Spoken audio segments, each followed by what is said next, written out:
شروع اللہ کا نام لے کر جو بڑا مہربان نہایت رحم والا ہے۔ بادشاہ نے عورتوں سے پوچھا کہ تمہارا کیا قصہ تھا جب تم نے یوسف کو اپنی طرف مائل کرنا چاہا؟ سب بول اٹھیں کہ اللہ پاک ہے، ہم نے اس میں کوئی برائی معلوم نہیں کی۔ عزیز کی بیوی نے کہا، اب سچی بات تو ظاہر ہو ہی گئی ہے، اصل یہ ہے کہ میں نے اس کو اپنی طرف مائل کرنا چاہا تھا اور وہ بے شک سچا ہے۔ یوسف نے کہا کہ میں نے یہ بات اس لیے پوچھی ہے کہ عزیز کو یقین ہو جائے کہ میں نے اس کی پیٹھ پیچھے اس کی امانت میں خیانت نہیں کی، اور اللہ خیانت کرنے والوں کی چال کو چلنے نہیں دیتا۔ اور میں اپنے آپ کو پاک صاف نہیں کہتا، کیونکہ نفس امارہ انسان کو برائی ہی سکھاتا رہتا ہے، مگر یہ کہ میرا پروردگار رحم فرمائے۔ بے شک میرا پروردگار بخشنے والا ہے، مہربان ہے۔ اور بادشاہ نے حکم دیا کہ اسے میرے پاس لاؤ، میں اسے اپنا مصاحب خاص بناؤں گا۔ پھر جب ان سے گفتگو کی تو کہا کہ آج سے تم ہمارے ہاں صاحب منزلت ہو اور صاحب اعتبار ہو۔ یوسف نے کہا، مجھے زرعی پیداوار پر مقرر کر دیجئے، کیونکہ میں حفاظت بھی کر سکتا ہوں اور اس کام سے واقف بھی ہوں۔ اس طرح ہم نے یوسف کو ملک مصر میں جگہ دی اور وہ اس ملک میں جہاں چاہتے تھے رہتے تھے۔ ہم اپنی رحمت جس پر چاہتے ہیں کرتے ہیں اور نیکوکاروں کے اجر کو ضائع نہیں کرتے، اور جو لوگ ایمان لائے اور ڈرتے رہے ان کے لیے آخرت کا اجر بہت بہتر ہے۔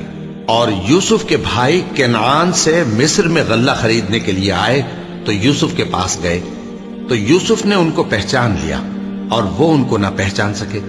اور جب یوسف نے ان کے لیے ان کا سامان تیار کر دیا تو کہا کہ پھر آنا تو جو باپ کی طرف سے تمہارا ایک اور بھائی ہے اسے بھی میرے پاس لیتے آنا۔ کیا تم نہیں دیکھتے کہ میں ناپ بھی پوری پوری دیتا ہوں اور مہمانداری بھی خوب کرتا ہوں؟ اب اگر تم اسے میرے پاس نہ لاؤ گے تو نہ تمہیں میرے ہاں سے غلہ ملے گا اور نہ تم میرے پاس ہی آ سکو گے۔ انہوں نے کہا کہ ہم اس کے بارے میں اس کے والد کو پھسلائیں گے اور ہم یہ کام کر کے رہیں گے۔ اور یوسف نے اپنے خدام سے کہا کہ ان کا سرمایہ یعنی غلے کی قیمت ان کے سامان میں رکھ دو۔ عجب نہیں کہ جب یہ اپنے اہل و عیال میں جائیں تو اسے پہچان لیں، اور عجب نہیں کہ یہ پھر یہاں آئے۔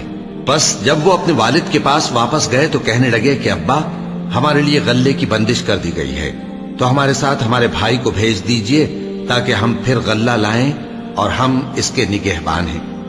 یعقوب نے کہا کہ میں اس کے بارے میں تمہارا اعتبار نہیں کرتا، مگر ویسا ہی جیسا پہلے اس کے بھائی کے بارے میں کیا تھا، سو اللہ ہی بہتر نگہبان ہے اور وہ سب سے زیادہ رحم کرنے والا ہے۔ اور جب انہوں نے اپنا اسباب کھولا تو دیکھا کہ ان کا سرمایہ واپس کر دیا گیا ہے۔ کہنے لگے، ابا ہمیں اور کیا چاہیے؟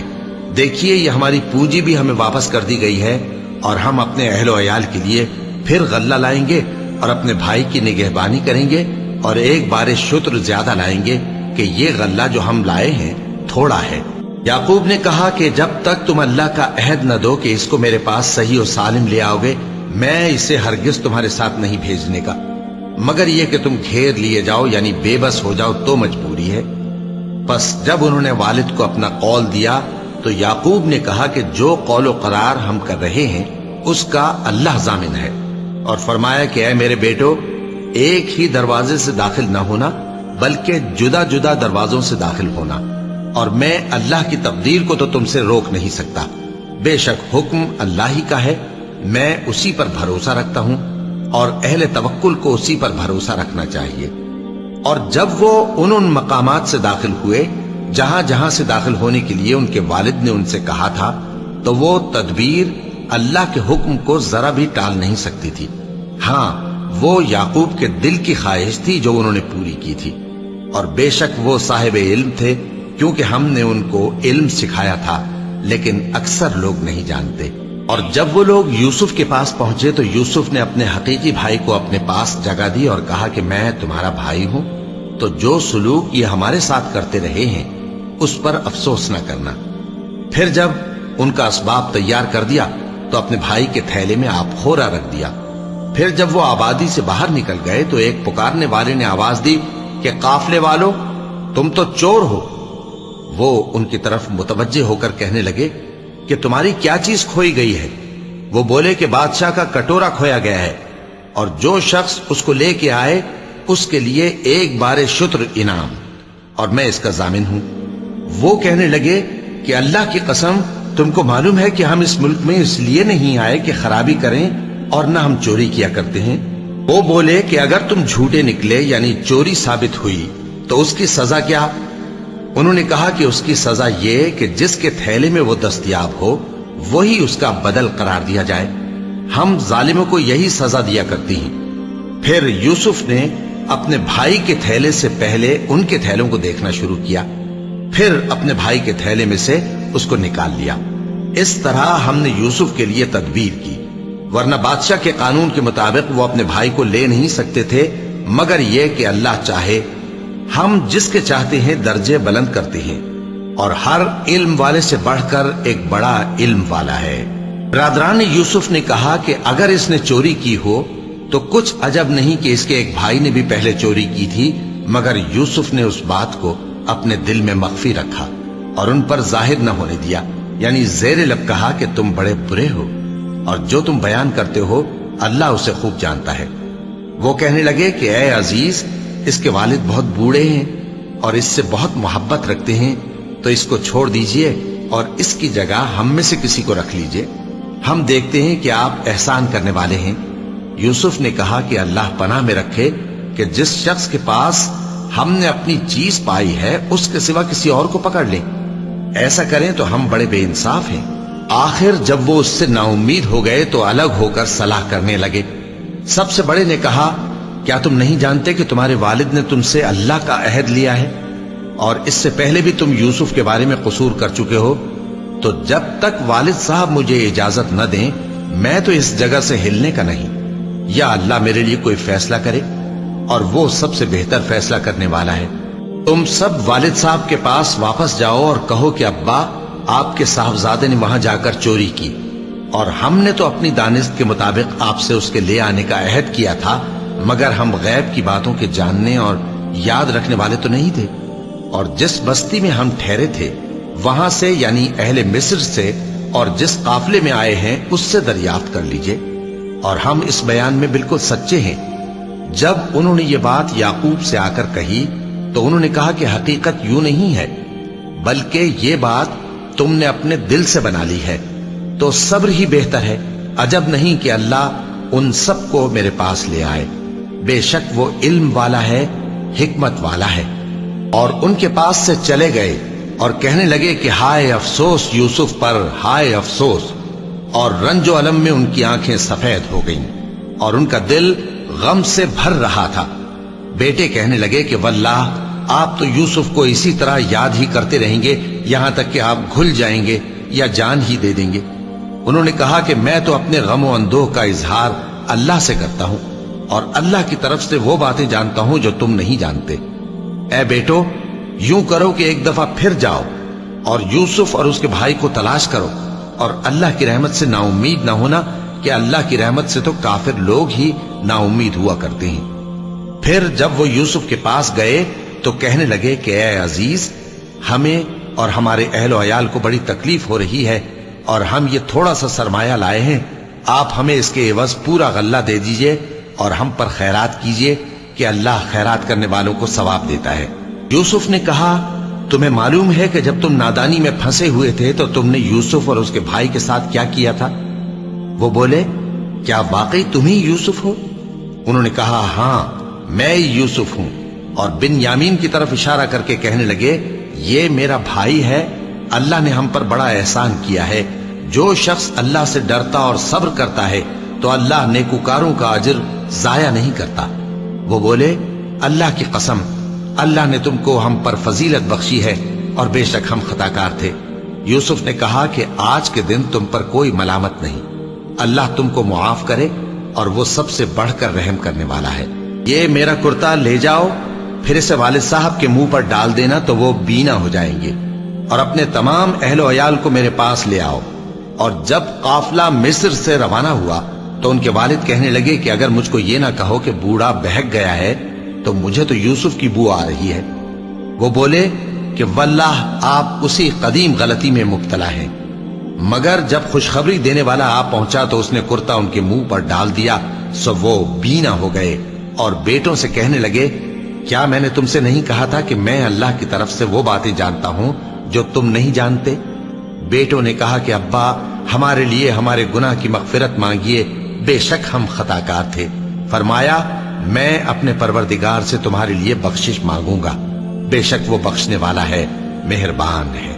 پھر جب یہ سب لوگ یوسف کے پاس پہنچے تو انہوں نے اپنے والدین کو اپنے پاس جگہ دی اور کہا مصر میں داخل ہو جائیے، اللہ نے چاہا تو امن و امان سے رہیے گا، اور اپنے والدین کو تخت پر بٹھایا اور سب ان کے آگے سجدے میں گر پڑے۔ اور اس وقت یوسف نے کہا ابا جان یہ میرے اس خواب کی تعبیر ہے جو میں نے پہلے بچپن میں دیکھا تھا، میرے پروردگار نے اسے سچ کر دیا اور اس نے مجھ پر بہت سے احسان کیے ہیں کہ مجھ کو قید خانے سے نکالا، اور اس کے بعد کہ شیطان نے مجھ میں اور میرے بھائیوں میں فساد ڈال دیا تھا آپ کو گاؤں سے یہاں لایا۔ بے شک میرا پروردگار جو چاہتا ہے تدبیر سے کرتا ہے، وہ علم والا ہے، حکمت والا ہے۔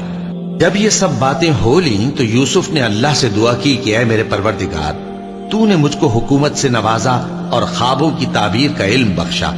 اے آسمانوں اور زمین کے پیدا کرنے والے، تو ہی دنیا اور آخرت میں میرا کارساز ہے، تو مجھے دنیا سے اپنی اطاعت کی حالت میں اٹھائیو اور آخرت میں اپنے نیک بندوں میں داخل کیجو۔ اے پیغمبر یہ اخبار غیب میں سے ہیں جو ہم تمہاری طرف بھیجتے ہیں، اور جب برادران یوسف نے اپنی بات پر اتفاق کیا تھا اور وہ فریب کر رہے تھے تو تم ان کے پاس تو نہ تھے، اور بہت سے آدمی گو تم کتنی خواہش کرو ایمان لانے والے نہیں ہیں، اور تم ان سے اس خیر خواہی کا کچھ صلہ بھی تو نہیں مانگتے۔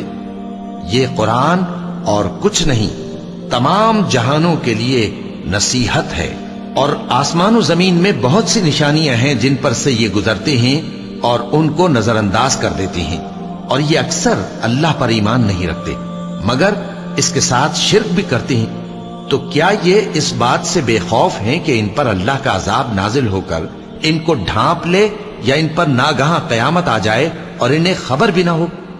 کہہ دو میرا رستہ تو یہ ہے، میں اللہ کی طرف بلاتا ہوں سمجھ بوجھ کر، میں بھی لوگوں کو اللہ کی طرف بلاتا ہوں اور میرے پیرو بھی، اور اللہ پاک ہے اور میں شرک کرنے والوں میں سے نہیں ہوں۔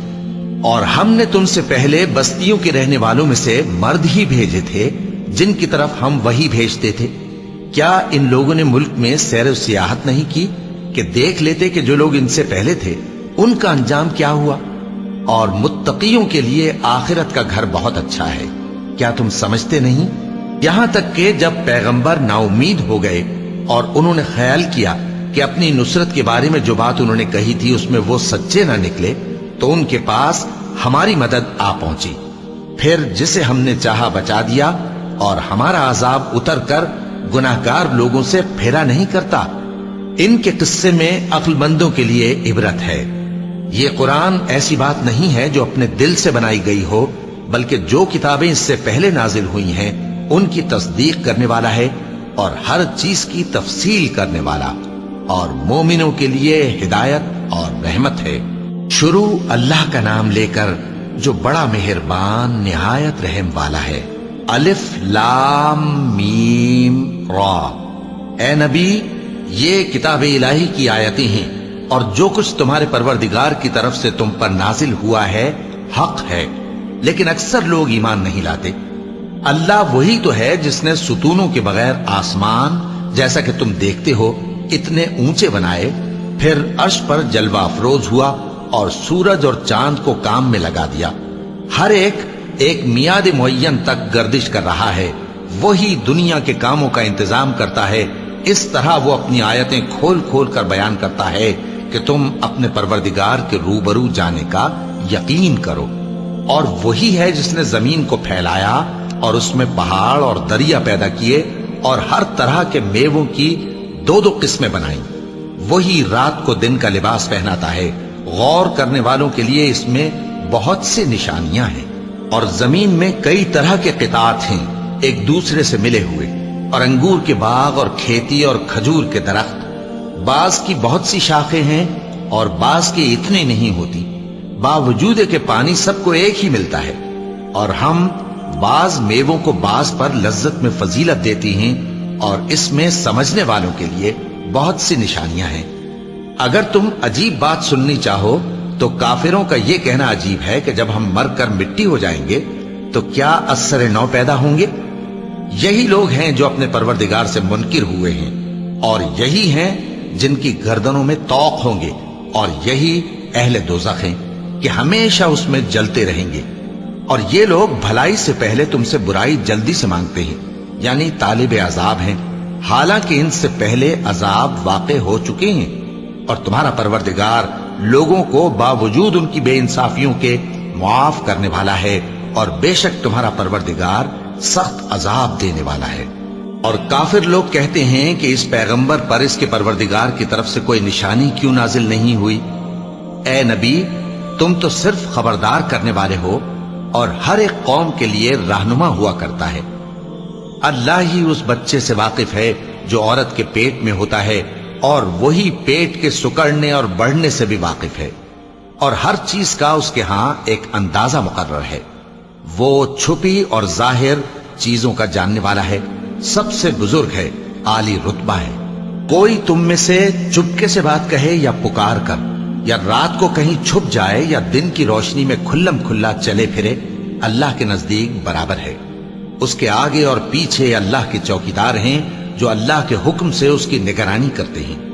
اللہ اس نعمت کو جو کسی قوم کو حاصل ہے نہیں بدلتا جب تک کہ وہ اپنی حالت کو نہ بدلے، اور جب اللہ کسی قوم کے ساتھ برائی کا ارادہ کرتا ہے تو وہ پھر نہیں سکتی، اور اللہ کے سوا ان کا کوئی مددگار نہیں ہوتا۔ وہی تو ہے جو تم کو ڈرانے اور امید دلانے کے لیے بجلی دکھاتا اور بھاری بھاری بادل پیدا کرتا ہے، اور رعد اور فرشتے سب اس کے خوف سے اس کی تسبیح و تحمید کرتے رہتی ہیں۔ اور وہی بجلیاں بھیجتا ہے، پھر جس پر چاہتا ہے گرا بھی دیتا ہے، جبکہ وہ اللہ کے بارے میں جھگڑتے ہیں، اور وہ بڑی قوت والا ہے۔ کام کا پکارنا تو اسی کا ہے، اور جن کو یہ لوگ اس کے سوا پکارتے ہیں وہ ان کی پکار کو کسی طرح قبول نہیں کرتے، مگر اس شخص کی طرح جو اپنے دونوں ہاتھ پانی کی طرف پھیلا دے تاکہ دور ہی سے اس کے منہ تک آ پہنچے، حالانکہ وہ اس تک کبھی بھی نہیں آ سکتا۔ اور اسی طرح کافروں کی پکار بیکار ہے۔ اور جتنی مخلوقات آسمانوں اور زمین میں ہے، خوشی سے یا ناخوشی سے اللہ کے آگے سجدہ کرتی ہے، اور ان کے سائے بھی صبح و شام سجدے کرتے ہیں۔ چونکہ آیت سجدہ تلاوت کی گئی ہے، لہذا سامعین پر سجدہ واجب ہے۔ ان سے پوچھو کہ آسمانوں اور زمین کا پروردگار کون ہے؟ تم ہی کہہ دو کہ اللہ۔ ان سے کہو کہ کیا تم نے اللہ کو چھوڑ کر ایسے لوگوں کو کارساز بنایا ہے جو خود اپنے نفع و نقصان کا بھی اختیار نہیں رکھتے؟ کہو کیا اندھا اور آنکھوں والا برابر ہیں، یا اندھیرا اور اجالا برابر ہو سکتا ہے؟ بھلا ان لوگوں نے جن کو اللہ کا شریک مقرر کیا ہے، کیا انہوں نے اللہ کسی مخلوقات پیدا کی ہے جس کے سبب ان کے لیے مخلوقات مشتبہ ہو گئی ہے؟ کہہ دو کہ اللہ ہی ہر چیز کا پیدا کرنے والا ہے، اور وہ یکتا ہے، بڑا زبردست ہے۔ اسی نے آسمان سے مے برسایا، پھر اس سے اپنے اپنے اندازے کے مطابق نالے بہ نکلے، پھر پانی پر پھولا ہوا جھاگ آ گیا۔ اور جس چیز کو زیور یا کوئی اور سامان بنانے کے لیے آگ میں تپاتے ہیں، اس میں بھی ایسا ہی جھاگ ہوتا ہے۔ اس طرح اللہ حق و باطل کی مثال بیان فرماتا ہے۔ سو جھاگ تو سوکھ کر زائل ہو جاتا ہے، اور پانی جو لوگوں کو فائدہ پہنچاتا ہے وہ زمین میں ٹھہرا رہتا ہے۔ اس طرح اللہ صحیح اور غلط کی مثالیں بیان فرماتا ہے تاکہ تم سمجھو۔ جن لوگوں نے اللہ کے حکم کو قبول کیا ان کی حالت بہت بہتر ہوگی، اور جنہوں نے اس کو قبول نہ کیا، اگر روئے زمین کے سب خزانے ان کے اختیار میں ہوں تو وہ سب کے سب اور ان کے ساتھ اتنے ہی اور نجات کے بدلے میں صرف کر ڈالیں، مگر نجات کہاں؟ ایسے لوگوں کا حساب بھی برا ہوگا، اور ان کا ٹھکانہ بھی دوزخ ہے، اور وہ بری جگہ ہے۔ بھلا جو شخص یہ جانتا ہے کہ جو کچھ تمہارے پروردگار کی طرف سے تم پر نازل ہوا ہے حق ہے، وہ اس شخص کی طرح ہے جو اندھا ہے؟ اور سمجھتے تو وہی ہیں جو عقل مند ہیں، جو اللہ کے عہد کو پورا کرتے ہیں اور قول و قرار کو نہیں توڑتے، اور جن رشتوں کے جوڑے رکھنے کا اللہ نے حکم دیا ان کو جوڑے رکھتے، اور اپنے پروردگار سے ڈرتے رہتے اور برے حساب سے خوف رکھتے ہیں۔ اور جو اپنے پروردگار کی خوشنودی حاصل کرنے کے لیے مصائب پر صبر کرتے ہیں اور نماز پڑھتے ہیں، اور جو مال ہم نے ان کو دیا ہے اس میں سے پوشیدہ اور ظاہر خرچ کرتے ہیں، اور نیکی سے برائی کو دور کرتے ہیں، یہی لوگ ہیں جن کے لیے عاقبت کا گھر ہے، یعنی ہمیشہ رہنے کے باغات جن میں وہ داخل ہوں گے، اور ان کے باپ دادوں اور بیویوں اور اولاد میں سے جو نیکوکار ہوں گے وہ بھی بہشت میں جائیں گے، اور فرشتے بہشت کے ہر ایک دروازے سے ان کے پاس آئیں گے اور کہیں گے تم پر سلام ہو، یہ تمہاری ثابت قدمی کا بدلہ ہے، اور عاقبت کا گھر خوب گھر ہے۔ اور جو لوگ اللہ سے پختہ عہد کر کے اس کو توڑ ڈالتے اور جن رشتوں کے جوڑے رکھنے کا اللہ نے حکم دیا ہے ان کو قطع کر دیتے اور ملک میں فساد کرتے ہیں، ایسوں پر لعنت ہے اور ان کے لیے برا انجام ہے۔ اللہ جس کا چاہتا ہے رزق فراخ کر دیتا ہے اور جس کا چاہتا ہے تنگ کر دیتا ہے، اور کافر لوگ دنیا کی زندگی پر خوش ہو رہے ہیں، اور دنیا کی زندگی آخرت کے مقابلے میں بہت تھوڑا سامان ہے۔ اور کافر کہتے ہیں کہ اس پیغمبر پر اس کے پروردگار کی طرف سے کوئی نشانی کیوں نازل نہیں ہوئی؟ کہہ دو کہ اللہ جسے چاہتا ہے گمراہ کرتا ہے، اور جو اس کی طرف رجوع ہوتا ہے اس کو اپنی طرف کا رستہ دکھاتا ہے، یعنی ان کو جو ایمان لاتے اور جن کے دل اللہ کی یاد سے آرام پاتے ہیں ان کو۔ اور سن رکھو کہ اللہ کی یاد سے ہی دل آرام پاتے ہیں۔ جو لوگ ایمان لائے اور عمل نیک کیے ان کے لیے خوشحالی اور عمدہ ٹھکانہ ہے۔ جس طرح ہم پہلے پیغمبر بھیجتے رہے ہیں اسی طرح اے نبی ہم نے تم کو اس امت میں جس سے پہلے بہت سی امتیں گزر چکی ہیں بھیجا ہے، تاکہ تم ان کو وہ کتاب جو ہم نے تمہاری طرف بھیجی ہے پڑھ کر سنا دو۔ اور یہ لوگ رحمان کو نہیں مانتے۔ کہہ دو وہی تو میرا پروردگار ہے، اس کے سوا کوئی معبود نہیں، میں اسی پر بھروسہ رکھتا ہوں اور اسی کی طرف رجوع کرتا ہوں۔ اور اگر کوئی قرآن ایسا ہوتا کہ اس کی تاثیر سے پہاڑ چل پڑتے یا زمین پھٹ جاتی یا مردوں سے کلام کر سکتے تو کیا یہ لوگ ایمان لے آتے؟ بات یہ ہے کہ سب باتیں اللہ کے اختیار میں ہیں، تو کیا مومنوں کو اس سے اطمینان نہیں ہوا کہ اگر اللہ چاہتا تو سب لوگوں کو ہدایت کے رستے پر چلا دیتا؟ اور کافروں پر ہمیشہ ان کے اعمال کے بدلے آفت آتی رہے گی یا ان کے مکانات کے قریب نازل ہوتی رہے گی، یہاں تک کہ اللہ کا وعدہ آ پہنچے۔ بے شک اللہ وعدہ خلاف نہیں کرتا۔ اور تم سے پہلے بھی رسولوں کے ساتھ تمسخر ہوتے رہے ہیں، تو میں نے کافروں کو مہلت دی، پھر میں نے ان کو پکڑ لیا، سو دیکھ لو کہ میرا عذاب کیسا رہا۔ تو کیا وہ جو ہر شخص کے اعمال کا نگراں و نگہبان ہے وہ بتوں کی طرح بے علم و بے خبر ہو سکتا ہے؟ اور ان لوگوں نے اللہ کے شریک مقرر کر رکھے ہیں، ان سے کہو کہ ذرا ان کے نام تو لو۔ کیا تم اسے ایسی چیزیں بتاتے ہو جو روئے زمین پر ہیں اور اسے معلوم نہیں، یا تم لوگ محض سطحی بات کی تقلید کرتے ہو؟ اصل یہ ہے کہ کافروں کو ان کے فریب خوبصورت معلوم ہوتے ہیں اور وہ ہدایت کے رستے سے روک لیے گئے ہیں، اور جسے اللہ گمراہ رہنے دے اسے کوئی ہدایت کرنے والا نہیں۔ ان کو دنیا کی زندگی میں بھی عذاب ہے اور آخرت کا عذاب تو بہت ہی سخت ہے، اور ان کو اللہ کے عذاب سے کوئی بھی بچانے والا نہیں۔ جس جنت کا پرہیزگاروں سے وعدہ کیا گیا ہے اس کی شان یہ ہے کہ اس کے نیچے نہریں بہ رہی ہیں، اس کے پھل ہمیشہ باقی رہنے والے ہیں اور اس کے سائے بھی۔ یہ ان لوگوں کا انجام ہے جو متقی ہیں، اور کافروں کا انجام دوزخ ہے۔ اور جن لوگوں کو ہم نے کتاب دی ہے وہ اس کتاب سے جو تم پر نازل ہوئی ہے خوش ہوتے ہیں، اور بعض فرقے اس کی بعض باتیں نہیں بھی مانتے۔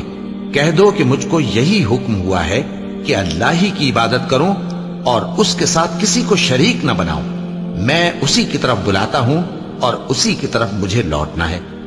اور اسی طرح ہم نے اس قرآن کو عربی زبان کا فرمان بنا کر نازل کیا ہے، اور اگر تم علم آ جانے کے بعد ان لوگوں کی خواہشوں کے پیچھے چلو گے تو اللہ کے سامنے کوئی نہ تمہارا مددگار ہوگا اور نہ کوئی بچانے والا۔ اور اے نبی ہم نے تم سے پہلے بھی پیغمبر بھیجے تھے اور ان کو بیویاں اور اولاد بھی دی تھی، اور کسی پیغمبر کے اختیار کی بات نہ تھی کہ اللہ کے حکم کے بغیر کوئی نشانی لے آتا۔ ہر حکم قضا کتاب میں لکھا ہوا ہے۔ اللہ جس چیز کو چاہتا ہے مٹا دیتا ہے اور جس کو چاہتا ہے باقی رکھتا ہے، اور اسی کے پاس اصل کتاب ہے۔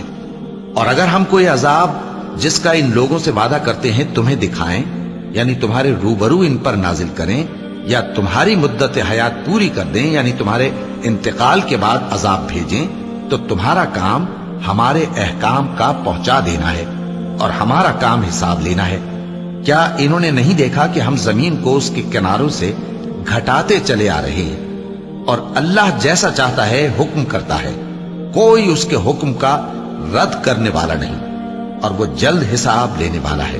جو لوگ ان سے پہلے تھے وہ بھی بہتیری تدبیریں کرتے رہے ہیں، سو تدبیر تو سب اللہ ہی کی ہوتی ہے۔ ہر شخص جو کچھ کر رہا ہے اللہ اسے جانتا ہے، اور کافر جلد معلوم کر لیں گے کہ آخرت میں اچھا انجام کس کے لیے ہوتا ہے۔ اور کافر لوگ کہتے ہیں کہ تم پیغمبر نہیں ہو۔ کہہ دو کہ میرے اور تمہارے درمیان اللہ اور وہ شخص جس کے پاس کتاب آسمانی کا علم ہے بطور گواہ کافی ہے۔ شروع اللہ کا نام لے کر جو بڑا مہربان نہایت رحم والا ہے۔ الف لام را، یہ ایک پر نور کتاب ہے، اس کو ہم نے تم پر اس لیے نازل کیا ہے کہ تم لوگوں کو اندھیروں سے نکال کر روشنی کی طرف لے جاؤ، یعنی ان کے پروردگار کے حکم سے عزت والے خوبیوں والے مالک کے راستے کی طرف، یعنی اس اللہ کے راستے کی طرف کہ جو کچھ آسمانوں اور زمین میں ہے سب اسی کا ہے۔ اور ان کافروں کے لیے عذاب شدید کی وجہ سے تباہی اور بربادی مقدر ہے، جو آخرت کے مقابلے میں دنیاوی زندگی کو پسند کرتے اور لوگوں کو اللہ کے راستے سے روکتے اور اس میں کجی چاہتے ہیں۔ یہ لوگ بڑے دور کی گمراہی میں ہیں، اور ہم نے کوئی پیغمبر نہیں بھیجا مگر وہ اپنی قوم کی زبان بولتا تھا تاکہ انہیں احکام الہی کھول کھول کر بتا دے۔ پھر اللہ جسے چاہتا ہے گمراہ رہنے دیتا ہے اور جسے چاہتا ہے ہدایت دیتا ہے، اور وہ غالب ہے، حکمت والا ہے۔ اور ہم نے موسیٰ کو اپنی نشانیاں دے کر بھیجا کہ اپنی قوم کو تاریکیوں سے نکال کر روشنی میں لے جاؤ اور ان کو اللہ کے دن یاد دلاؤ، اور اس میں ان لوگوں کے لیے جو صابر و شاکر ہیں نشانیاں ہیں۔ اور جب موسیٰ نے اپنی قوم سے کہا کہ اللہ نے جو تم پر مہربانیاں کی ہیں ان کو یاد کرو، جبکہ اس نے تم کو فرعون کی قوم سے رہائی بخشی، وہ لوگ تمہیں برے برے عذاب دیتے تھے اور تمہارے بیٹوں کو مار ڈالتے تھے اور تمہاری لڑکیوں کو زندہ رہنے دیتے تھے، اور اس میں تمہارے پروردگار کی طرف سے بڑی آزمائش تھی۔ اور جب تمہارے پروردگار نے تم کو آگاہ کیا کہ اگر شکر کرو گے تو میں تمہیں زیادہ دوں گا، اور اگر ناشکری کرو گے تو یاد رکھو کہ میرا عذاب بھی سخت ہے۔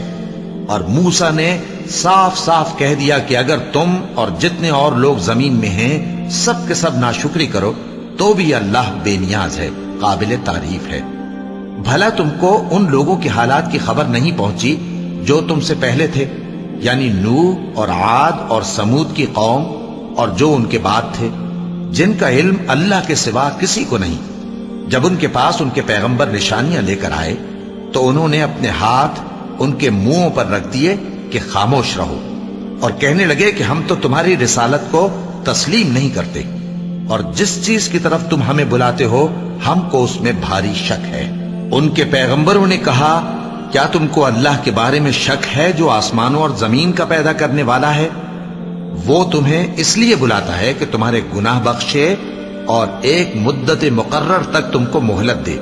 وہ بولے کہ تم تو ہمارے ہی جیسے آدمی ہو، تمہارا یہ منشا ہے کہ جن چیزوں کو ہمارے بڑے پوجتے رہے ہیں ان کے پوجنے سے تم ہمیں روک دو، تو اچھا کوئی کھلی دلیل لاؤ، یعنی معجزہ دکھاؤ۔ پیغمبروں نے ان سے کہا کہ ہاں ہم تمہارے ہی جیسے آدمی ہیں، لیکن اللہ اپنے بندوں میں سے جس پر چاہتا ہے نبوت کا احسان کرتا ہے، اور ہمارے اختیار کی بات نہیں کہ ہم اللہ کے حکم کے بغیر تم کو تمہاری فرمائش کے مطابق معجزہ دکھائیں۔ اور اللہ ہی پر مومنوں کو تو بھروسہ رکھنا چاہیے، اور ہم کیوں اللہ پر بھروسہ نہ رکھیں حالانکہ اس نے ہم کو ہمارے دین کے سیدھے رستے بتائے ہیں، اور جو تکلیفیں تم ہم کو دیتے ہو اس پر ہم صبر کریں گے، اور اہل توکل کو تو اللہ ہی پر بھروسہ رکھنا چاہیے۔ اور جو کافر تھے انہوں نے اپنے پیغمبروں سے کہا کہ یا تو ہم تم کو اپنے ملک سے باہر نکال دیں گے یا تم ہمارے مذہب میں واپس آ جاؤ۔ بس ان کے پروردگار نے ان کی طرف وحی بھیجی کہ ہم ظالموں کو ہلاک کر دیں گے اور ان کے بعد تم کو اس زمین میں آباد کر دیں گے۔ یہ اس شخص کے لیے ہے جو قیامت کے روز میرے سامنے کھڑے ہونے سے ڈرے اور میرے عذاب سے خوف کرے۔ اور پیغمبروں نے اللہ سے فتح چاہی اور ہر سرکش ضدی نامراد رہ گیا۔ اس کے پیچھے دوزخ ہے اور اسے پیپ والا پانی پلایا جائے گا، وہ اس کو گھونٹ گھونٹ کر کے پیے گا اور گلے سے نہیں اتار سکے گا، اور ہر طرف سے اسے موت آ رہی ہوگی مگر وہ مرنے میں نہیں آئے گا، اور اس کے بعد سخت عذاب ہوگا۔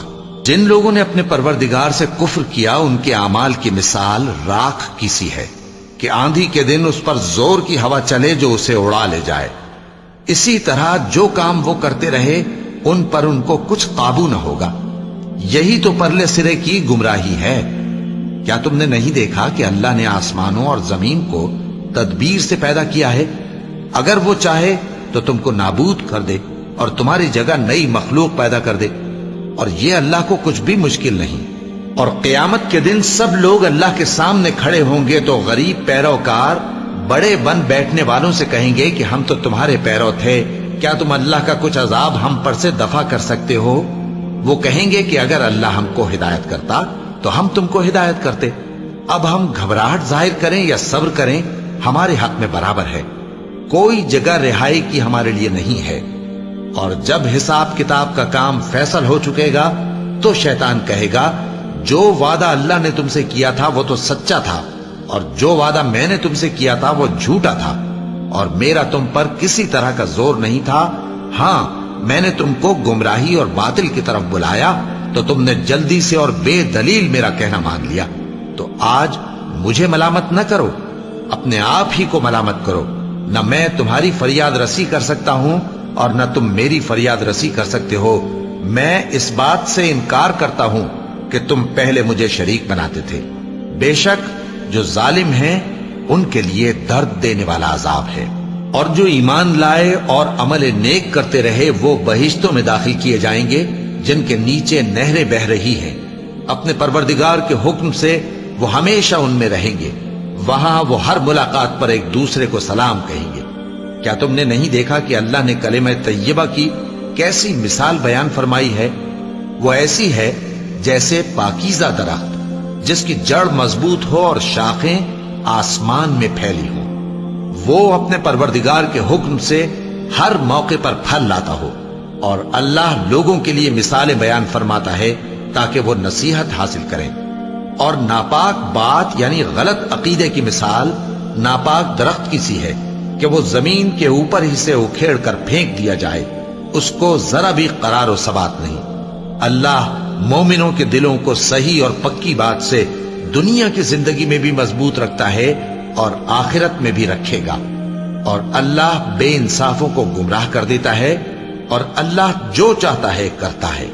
کیا تم نے ان لوگوں کو نہیں دیکھا جنہوں نے اللہ کے احسان کو ناشکری سے بدل دیا اور اپنی قوم کو تباہی کے گھر میں لا اتارا، یعنی دوزخ میں، کہ سب ناشکرے اس میں داخل ہوں گے اور وہ برا ٹھکانہ ہے۔ اور ان لوگوں نے اللہ کے شریک مقرر کیے کہ لوگوں کو اس کے رستے سے گمراہ کریں۔ کہہ دو کہ چند روز فائدے اٹھا لو، آخر کار تم کو دوزخ کی طرف لوٹ کر جانا ہے۔ اے پیغمبر، میرے مومن بندوں سے کہہ دو کہ نماز پڑھا کریں، اور اس دن کے آنے سے پیشتر جس میں نہ اعمال کا سودا ہوگا اور نہ دوستی کام آئے گی، ہمارے دیے ہوئے مال میں سے پوشیدہ اور علانیہ خرچ کرتے رہیں۔ اللہ ہی تو ہے جس نے آسمانوں اور زمین کو پیدا کیا اور آسمان سے مے برسایا، پھر اس سے تمہارے کھانے کے لیے پھل پیدا کیے اور کشتیوں اور جہازوں کو تمہارے زیر فرمان کیا تاکہ وہ سمندر میں اس کے حکم سے چلیں، اور نہروں کو بھی تمہارے زیر فرمان کیا، اور سورج اور چاند کو تمہارے لیے کام میں لگا دیا کہ دونوں دن رات ایک ڈگر پر چل رہے ہیں، اور رات اور دن کو بھی تمہاری خاطر کام میں لگا دیا، اور جو کچھ تم نے مانگا سب میں سے تم کو عنایت کیا۔ اور اگر اللہ کے احسان گننے لگو تو شمار نہ کر سکو، مگر لوگ نعمتوں کا شکر نہیں کرتے۔ کچھ شک نہیں کہ انسان بڑا بے انصاف ہے، ناشکرا ہے۔ اور جب ابراہیم نے دعا کی کہ اے میرے پروردگار اس شہر کو لوگوں کے لیے امن کی جگہ بنا دے اور مجھے اور میری اولاد کو اس بات سے کہ بتوں کی پرستش کرنے لگیں بچائے رکھیو۔ اے پروردگار انہوں نے بہت سے لوگوں کو گمراہ کیا ہے، سو جس شخص نے میرا کہا مانا وہ میرا ہے، اور جس نے میری نافرمانی کی تو بخشنے والا ہے، مہربان ہے۔ اے پروردگار میں نے اپنی اولاد ایک وادی میں جہاں کھیتی نہیں تیرے عزت و ادب والے گھر کے پاس لا بسائی ہے۔ اے پروردگار تاکہ یہ نماز پڑھیں سو تو لوگوں کے دلوں کو ایسا کر دے کہ ان کی طرف جھکے رہیں، اور ان کو میووں سے روزی دیتے رہنا تاکہ تیرا شکر کریں۔ اے پروردگار جو بات ہم چھپاتے اور جو ظاہر کرتے ہیں تو سب جانتا ہے، اور اللہ سے کوئی چیز مخفی نہیں، نہ زمین میں نہ آسمان میں۔ اللہ کا شکر ہے جس نے مجھ کو بڑی عمر میں اسماعیل اور اسحاق بخشے، بے شک میرا پروردگار دعا سننے والا ہے۔ اے پروردگار مجھ کو ایسی توفیق عنایت کر کہ نماز پڑھتا رہوں اور میری اولاد کو بھی یہ توفیق بخش۔ اے پروردگار میری دعا قبول فرما۔ اے پروردگار حساب کتاب کے دن میری اور میرے ماں باپ کی اور مومنوں کی مغفرت کیجو۔ صدق اللہ العظیم۔